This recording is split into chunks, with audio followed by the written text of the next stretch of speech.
Hello dear student, this side Renu Pandey and welcome back to Sankabir Vidyapeeth of official YouTube channel. Hopefully सभी लोग अच्छे होंगे, मस्त होंगे, जबरदस्त होंगे और पढ़ने के लिए बिल्कुल प्रिपेयर होंगे। तो आज हमारा जो कन्वर्सेशन होने वाला है वो है बीए फर्स्ट सेमेस्टर इंग्लिश को लेकर के, जिसमें हम इंग्लिश लिटरेचर को पढ़ रहे हैं और क्रम वाइज आज सीक्वेंस वाइज हमने यूनिट 5 के लास्ट टॉपिक को आज देखना है। यूनिट 5 में हमने देखा था कि जो हमारा टॉपिक नंबर 1 था, जिसमें हमने द लॉस्ट चाइल्ड को देखा था, जहां बच्चा एक बड़े से फेयर में जाता है अपनी मदर और फादर के साथ और वहां पे कुछ लालचों बस और एक बड़े झूले के चक्कर में अपनी मम्मी और पापा का हाथ छोड़ देता है और मेले से गायब हो जाता है। दूसरे हम सेकेंड टॉपिक में देखे थे कि जहाँ पे एन एस्ट्रोलॉजर डे, यानी कि जब हमें खुद पे, यानी कि ये आर के नारायण जी का कहना है कि जब हमें अपनी खुद की मेहनत पे भरोसा नहीं रहता है तो हम एस्ट्रोलॉजी के चक्कर में पड़ जाते हैं, हस्तरेखा के चक्कर में पड़ जाते हैं। ये सारी बातें हो गई थी और उसी सीक्वेंस में आज हम देखेंगे यूनिट 5 में, जिसमें रस्किन बॉन्ड का बहुत ही इंटरेस्टिंग समरी होने वाला है। तो बच्चों आज हम देखेंगे कि रस्किन बॉन्ड कब, मतलब उनकी बॉन्ड कब हुई थी, डेथ कब हुई थी, और इनकी जो आज की स्टोरी है बहुत ही इंटरेस्टिंग है, बहुत ही ज्यादा इंटरेस्टिंग है, मैं तो ऐसा ही बोलूंगी। और देखेंगे कि इसमें जानवरों और जो मानव है, ये स्टोरी उन्हीं के रिश्ते को दर्शाता है। तो पहले हम रस्किन बॉन्ड के बारे में थोड़ी सी बात कर लेते हैं बच्चों, उसके बाद में फिर हम इनके समरी पे चलते हैं। तो जैसा कि आपको पता है, मैंने आपको बताया कि जो आज का टॉपिक है वो है BA first semester English literature, और जिसमें हम कवर कर रहे हैं यूनिट 5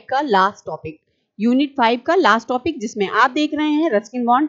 ये इंग्लिश लिटरेचर के ही बहुत बड़े राइटर हैं और इनकी बहुत सारी पोएट्री भी देखने को मिलेगी, आपको बहुत सारे प्रोज भी देखने को मिलेंगे और ऐसे ही बहुत सारे ऐसे भी इन्होंने लिखा है। तो बच्चे ये जो आप देख रहे हैं बहुत बड़े से फिगर में, है ना, इनका नाम है रस्किन बॉन्ड, जो आप देख पा रहे हैं बहुत ही अच्छे तरीके से।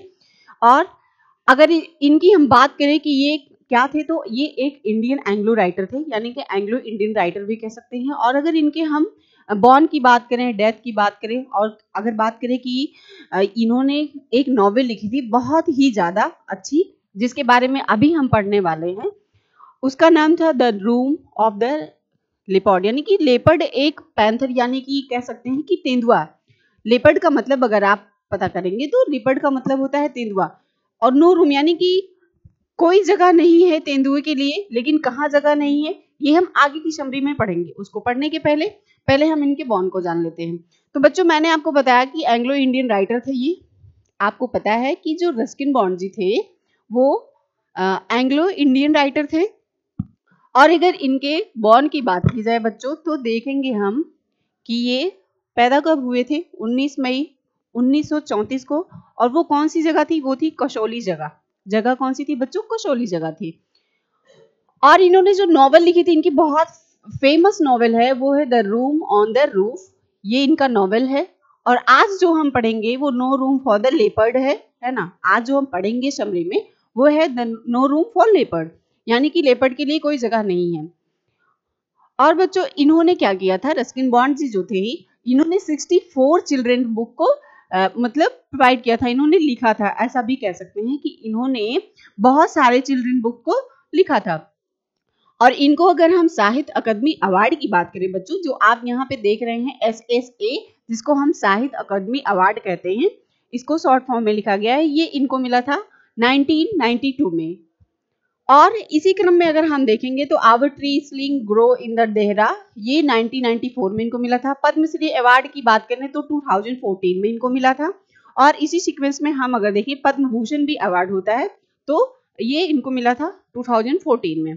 और ये क्या थे, अनटचएबल राइटर थे, यानी कि एंग्लो इंडियन राइटर थे। तो बच्चों इतनी बातें तो आपको आई होप समझ में आ गई होंगी कि हमारे जो रस्किन बॉन्ड जी थे, एन इंडियन एंग्लो राइटर यानी एंग्लो इंडियन राइटर, ये बहुत ही फेमस इंग्लिश लिटरेचर थे, मतलब इन्होंने इंग्लिश लिटरेचर में अपना बहुत बड़ा योगदान दिया था। तो बच्चों इसी क्रम में हम थोड़ी बात करेंगे,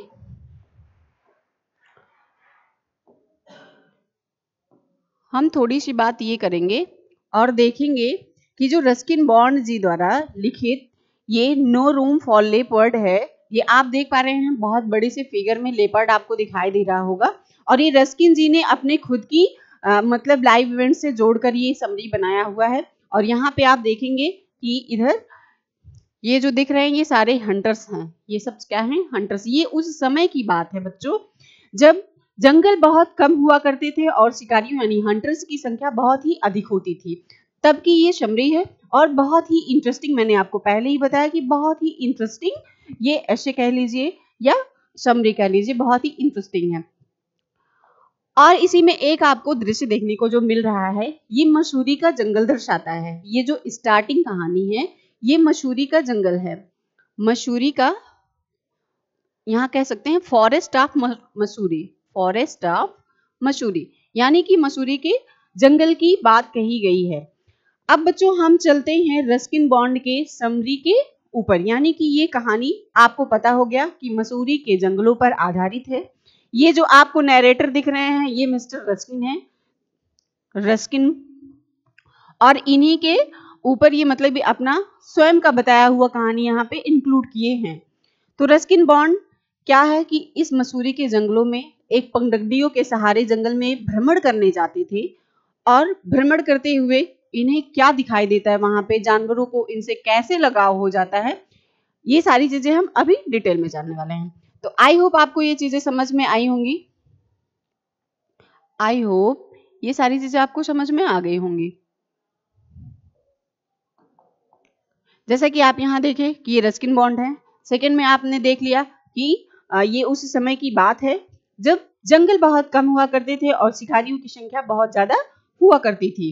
ये आपके लेपर्ड हैं, इनको देख लीजिए एक अच्छी तरह से, क्योंकि ये अभी स्टोरी में क्या होंगे, गायब हो जाएंगे हंटरों के द्वारा। और आगे इसी क्रम में देखेंगे कि ये इसमें जो नरेटर है वो है, नरेटर का नाम रस्किन, और ये है फॉरेस्ट ऑफ मसूरी, जिसे कहते हैं कि मसूरी का जंगल। अब चलते हैं हम अपनी समरी के ऊपर और समरी में देखते हैं कि समरी में क्या चीज इंक्लूड किया गया है, किस तरीके से किया गया है सारी चीजों को।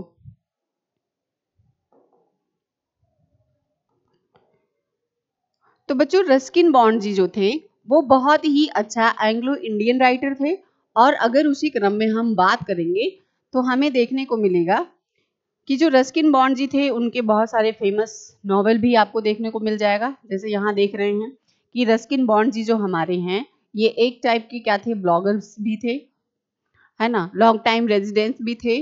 और अभी चलिए हम इसको थोड़ा थोड़ा करके देख लेते हैं। तो आपको पता है मैंने बताया इनका डीओबी जो था वो 1939 था। 1939 के बाद हमें इसको नहीं पढ़ना, हमारा जो मेन टॉपिक है हम उसी पर आएंगे। हमारा जो मेन टॉपिक है, जो हमारा डिस्कशन होने वाला है, जो कन्वर्सेशन होने वाला है आपसे, हम उसी पर आएंगे और उसी को पढ़ने वाले हैं हम, जिसका नाम है no room for leopard as a discussion, no room for leopard, और उसी को हम पढ़ेंगे, उसी को पढ़ेंगे। तो बच्चों कहानी कुछ इस तरह से स्टार्ट होती है। मैंने बताया कि फॉरेस्ट ऑफ मसूरी, ये कहानी मसूरी के जंगलों से लिया गया है, जिसमें जो आपके रस्किन नाम का नैरेटर रहता है वो जंगलों के बीच से होता हुआ एक झोपड़ी बनाता है और उसी में रहता है। लेकिन आपको पता है कि जब जानवरों को मानव से कोई रिश्ता रहता नहीं, अचानक में आप पहुंच जाएंगे तो वो मतलब आपको काट भी सकते हैं और आपके साथ मतलब बहुत ज्यादा दुर्व्यवहार भी कर सकते हैं। लेकिन ये रस्किन के साथ नहीं था। क्यों नहीं था?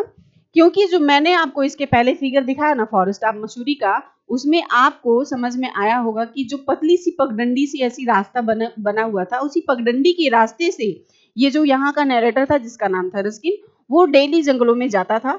और जंगलों में रेगुलर जाने की वजह से, प्रातःकाल यानी कि अर्ली मॉर्निंग जाता था, रोज जाने की वजह से वहां की चिड़ियों से, वहां के छोटे बंदरों से, यानी कि जितने भी प्रकार के जानवर थे सबसे उसका अच्छा रिलेटिव हो गया था, बहुत अच्छा रिश्ता बन गया था। सारे जानवर उसके आने की मतलब कदमों की आहट से उसको पहचान जाते थे कि रस्किन आ रहा है, प्रातःकाल रस्किन आ रहा है, और उसे कोई जानवर हानि भी नहीं पहुंचाता था। तो ये हो गया कि रस्किन यानी कि मानव और जानवरों के बीच का बहुत ही अच्छा रिश्ता था। लेकिन कहानी में थोड़ी सी इसमें आ जाती है लॉजिक क्या आता है कि कुछ टाइम बीतता है, यानी कुछ महीने बीतते हैं, और जब महीना बीत जाता है, जो चीजें मैं बता रही हूँ पीछे लिखा हुआ है, आपको ऐसा वर्ड वाइज या लाइनिंग वाइज पढ़ना होगा तो आप पढ़ के उसको अर्थ निकाल सकते हैं, लेकिन मैं जो बोल रही हूँ उस पर आप ज्यादा फोकस करेंगे। तो जब रस्किन डेली जाता है जंगलों में, और जाने की आर्ट्स यानी कि एक एक जानवर जो वहां रहते हैं, छोटे बड़े सारे जानवर, लेकिन रस्किन को डर किससे रहता था? रस्किन अगर डरता था तो वो केवल लेपर्ड से डरता था, यानी कि तेंदुए से डरता था, क्योंकि उस जंगल में सारे छोटे बड़े जानवरों के साथ लेपर्ड भी उसी जंगल में रहता था। और कभी कभी जब उसे प्यास लगती थी तो वो फॉरेस्ट ऑफ मसूरी, एक जंगल है जो मैंने आपको पहले दिखाया, वहां पे एक पॉन्ड जैसा यानी कि एक तालाब जैसा बना हुआ था, वहां पे वो कभी कभी पानी पीने आता था। एक दिन अचानक ऐसा हुआ कि जब कुछ महीने बीते, कुछ समय बीते, कुछ समय के बाद रस्किन फिर वही अपना क्रमानुसार यानी कि सुबह अर्ली मॉर्निंग प्रातः काल जब जा रहा था जंगल में, तो जंगल में उसने देखा कि लेपर्ड उसी जगह पे पानी पी रहा था जहां से वो पगडंडियों के रास्ते जंगल में एंट्री करता था। लेकिन होता क्या है, रस्किन बहुत डर जाता है। रस्किन जब बहुत डर जाता है तो जो लेपर्ड रहता है उसको पता चल जाता है कि रस्किन मुझसे भयभीत हो रहा है या डर रहा है, तो वो खुद ही हट जाता है उस रास्ते से, क्योंकि रस्किन ऐसा मानव था, मतलब वो जानवरों को हानि नहीं पहुंचाता था, क्षति नहीं पहुंचाता था, इसीलिए सारे जानवर उसको भी क्षति नहीं पहुंचाते थे। और इसी तरीके से वहां का, उस जंगल का सबसे बड़ा जो लेपर्ड था वो भी रस्किन को हानि नहीं पहुंचाता था। तो बात बच्चों यहीं तक हो गई। उसके बाद फिर कहानी में थोड़ी सी और इंटरेस्टिंग फैक्ट क्या आती है देखेंगे, थोड़ी इंटरेस्टिंग भी है और थोड़ा क्यूरल भी है, कि जब जंगलों से जाता हुआ वो फिर वापस आता, अब जो जाएगा वो वापस आएगा ही ना, जंगलों से भ्रमण करके जब वो वापस आ रहा था कुछ दिनों के बाद, तो उसने देखा कि एक वृक्ष के नीचे कुछ हंटर्स थे, कुछ शिकारी थे जो पेड़ के नीचे लेटे हुए थे, और रस्किन से पूछते हैं कि क्या इस जंगल में कोई लेपर्ड है? तो रस्किन बोलता है कि नहीं, इस जंगल में कोई लेपर्ड नहीं है। लेकिन क्यों बोलता है? रस्किन को पता है कि ये बंदूक वगैरह लिए हैं, तो देखने में ही लग रहा है कि ये बहुत ही भयानक है, बहुत ही ज्यादा भयानक है, जो जानवरों को क्षति पहुंचा सकते हैं, क्षतिग्रस्त कर सकते हैं। इसी क्रम में राधे राधे मैम, तो फिर हो जाता है कुछ इस तरीके से कि मतलब जानवर जो हैं वो उसको क्षति नहीं पहुंचाते, और रस्किन भी जानवरों को क्षति नहीं पहुंचाता है। यहाँ तक बातें हुई। उसके बाद जब वो जाता हुआ दिखता है शिकारियों को, तो उसके मन में आता है, और शिकारी से पूछते हुए कि क्या इस जंगल में लेपर्ड है? तो रस्किन का जवाब आता है कि बिल्कुल नहीं, इस जंगल में कोई लेपर्ड नहीं है। बच्चों यहाँ पे कहानी खत्म नहीं होती है। उसके जाने के बाद वो जो हंटर्स रहते हैं, जिसका फिगर मैंने आपको पहले ही दिखाया, हंटर्स क्या करते हैं, लेपर्ड के लिए बड़ा सा जाल बुनते हैं, बड़ा सा मतलब एक साजिश करते हैं कि लेपर्ड को फंसाया जाए, उसको पकड़ा जाए, और वो अपने मकसद में कामयाब हो जाते हैं बच्चों। तो जब वो अपने मकसद में कामयाब हो जाते हैं तो फिर देखने को ये मिलता है कि जो लेपर्ड रहता है वो जंगलों से गायब हो जाता है। गायब क्यों हो जाता है? क्योंकि हंटर्स उसको पकड़ के लेकर चले जाते हैं। फिर अगली सुबह जब रस्किन आता है प्रातःकाल भ्रमण के लिए उसी फॉरेस्ट ऑफ मसूरी में, यानी कि मसूरी के जंगलों में, तो वो देखता है कि सारे जानवर हैं, बंदर हैं, खरगोश हैं, चिड़िया हैं, पक्षी जो भी हैं, जितने भी जानवर थे सब सेफ हैं, लेकिन वहां उसको लेपर्ड नहीं दिखा। वो लेपर्ड से डरता भी था, लेकिन उसका इतना तो अटैचमेंट था कि उसको देख के उसको अंदर ही अंदर खुशी होती थी। कैसे आप जू में जाते हैं ना, तो सारे जानवर को देखें, लॉयन को ना देखें, टाइगर को ना देखें, तो ऐसा मन में रह जाता है कि लॉयन तो है ही नहीं, टाइगर तो है ही नहीं, पैंथर है ही नहीं, तो ये सारी चीजें। लेकिन वो लेपर्ड को देख के बहुत ही हैप्पी रहता था, बहुत ही ज्यादा हैप्पी रहता था। फिर 2-4 दिन 10 दिन ऐसे बीत गए। फिर उसको लगा कि जो हंटर्स को मैंने देखा था, जिन हंटरों ने मुझसे पूछा था कि इस जंगल में लेपर्ड है या नहीं है, शायद हंटरों ने लेपर्ड को यहाँ से क्या किए, गायब कर दिए या यहाँ से उठा ले गए।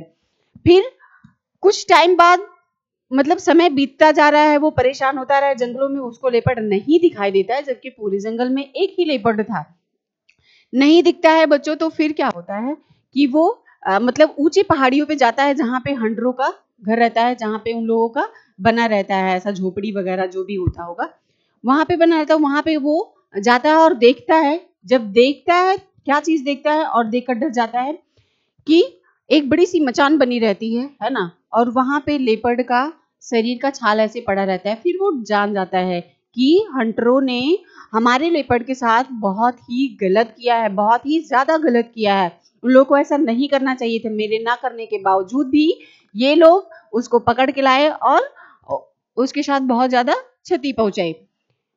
बात आगे होती है बच्चों, और इसी क्रम में देखेंगे आप कि बच्चे जो रहते हैं वो लोग बहुत ज़्यादा मतलब जानवरों से लगाव रहता है, और उसी तरीके से रस्किन भी था। रस्किन भी इसी तरीके से था कि उसका भी बहुत ज़्यादा अटैचमेंट लेपर्ड से था। लेकिन जब वो देखता है कि लेपर्ड की छाल मतलब ऐसे पड़ी हुई है, बिखरी हुई है, तो फिर शिकारी उसका मजा भी लेते हैं, जाते हुए उससे बोलते भी हैं कि तुम ही वो पर्सन हो ना रस्किन, जिससे मैंने पूछा था कि क्या जंगल में कोई लेपर्ड है। तुम्हारा जवाब आया था नहीं। इस तरह से रस्किन का मजाक उड़ाते हैं बच्चों सभी हंटर्स। लेकिन रस्किन को कोई फर्क नहीं पड़ता है, वह बहुत ज्यादा दुखी होता है, और जाते हुए उसको, जब ये रस्किन जा रहा था तो जाते हुए उसको बोलते हैं, जो शिकारी रहते हैं वो बोलते हैं कि डीएच लॉरेंस जी ने ऐसा बोला था। जो डीएच लॉरेंस जी थे वो उन्होंने ऐसा कहा था अपनी पोएम में कि दुनिया में एक शेर है और मेरे लिए एक जगह है। यानी कि वहां के जो हंटर्स थे, वेट मिनट, वहां के जो हंटर्स थे उन्होंने कहा कि डीएच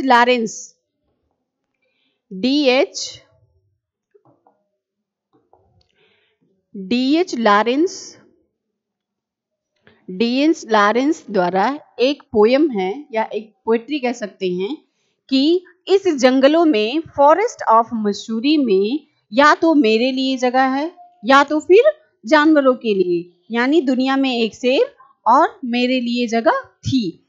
इसका क्या रिव्यू है, इसका क्या मीन्स है, ये सारी बातें आप कमेंट सेशन में अपना रिव्यू देंगे और हमें इंतजार भी रहेगा। फिर मिलते हैं हम एक नए प्रोज के साथ और देखेंगे यूनिट 6 में हम कि ऑफ स्टडीज क्या होता है। अगला टॉपिक जो हमारा बच्चों होगा, जो हमारा अगला टॉपिक होगा उसके बारे में हम आपको बता दें। जो हमारा अगला टॉपिक होने वाला है वो है ऑफ स्टडीज। यानी कि ऑफ स्टडीज का मतलब होता है अध्ययन। आप किस तरह से अध्ययन कर रहे हैं, पढ़ाई कर रहे हैं, तो पढ़ाई करने का आपका तरीका क्या है उसके बारे में। लेकिन आज जो है आपका वो यूनिट 5 आपका कंप्लीट हो गया और यूनिट 6 में हम देखेंगे ऑफ स्टडीज के बारे में। बच्चों ऑफ स्टडीज के बारे में हम पढ़ेंगे यूनिट 6 में। ऑफ स्टडीज ये हमारा अगला टॉपिक होगा जिसका नेम है यूनिट 6, और ये किसके लिए है, बीए फर्स्ट सेमेस्टर। जैसा कि आपको पता है BA first semester English literature, BA first semester English literature में आपका 5 यूनिट तक कंप्लीट हो गया आज के सेशन में।